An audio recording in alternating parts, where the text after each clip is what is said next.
all for coming out this morning. It's amazing what a free lunch can do to bring a whole bunch of staffers out for our briefing. So thanks for coming. Listen, I don't know how much you guys know about our bill or the history behind it, but have you ever been in a dinner table setting where you have someone who can't hear very well, who keeps asking it to repeat themselves, and then after a while they just stop and they smile and they nod because they can't follow the conversation, or they go to bed early because they can't participate in that conversation. And usually it's happened with those who have got on a little bit years in age, but now it's happening even more frequently with our new vets who are coming home from our wars overseas. They have a lot of hearing aid issues at a young age, just like our older veterans and older citizens do as well. So this is a simple proposal, a simple bill that will say, listen, we have a massive backlog in the VA. All of us hear about it. It's not a Republican or a Democrat issue. It's an American issue that we care for our vets. And if we want to make some great strides to reducing the VA backlog, we can look at some simple fixes because the first backlog, the main backlog, the biggest backlog comes from our audiologists and hearing issues with our veterans.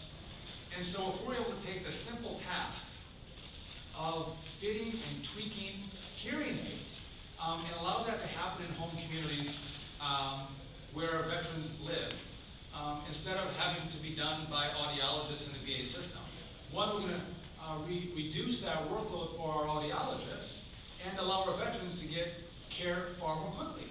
And everybody's a winner. So if you have a serious hearing issue, you don't have audiologists who are tweaking and fitting hearing aids. We're using them for the great skill of dealing with the bigger issues of hearing loss.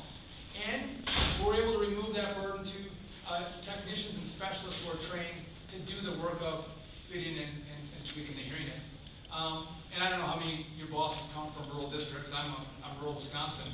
And if you have a vet who's waited 6 months to get to get an appointment with the audiologist, and then they wait another 4 months when their hearing aids come in to get them fitted, and then another 2 months beyond that to get them tweaked, you're shooting a year here to be able to hear.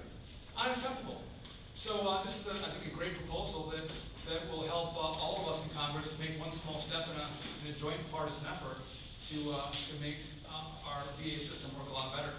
And you know, and I should have mentioned this. I'm proud to be here with Sergeant Eversman, who's been wonderful in his partnership with me on this. And I'm going to come back to him in a second. And Commander Lippold, who you guys all remember the USS Cole when it was bombed. He was the commander on the USS Cole during that time. Two great American heroes who have done great things for the country.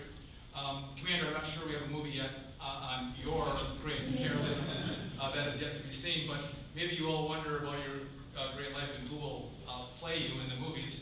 Sergeant Eversman knows that because in Black Hawk Down, Josh Hartnett played him.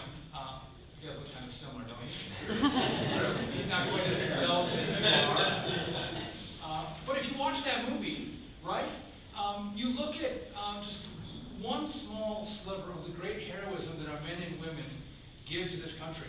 What they're willing to sacrifice, what they're willing to go through for your liberty and your freedom, for the defense of our ideas in foreign lands. And to think that these men and women have to come home to fight for hearing in a system that doesn't serve them well, I think is unacceptable to all of us. And so I appreciate everyone's help in bringing this to the attention of all of you. Hopefully you'll go home to your bosses and say, we got a great idea, it's bipartisan, it doesn't cost us any money, we're going to help veterans. Tim Walz, if you're a Democrat, great leader on VA issues, has partnered with Duffy, who's an okay Republican, and my gosh, let's do something for the vets. So please give a little pitch. If you guys have any questions, we'll be happy to answer them. Tell them that you met the commander of the USS Cole when it was bombed, Sergeant Eversman from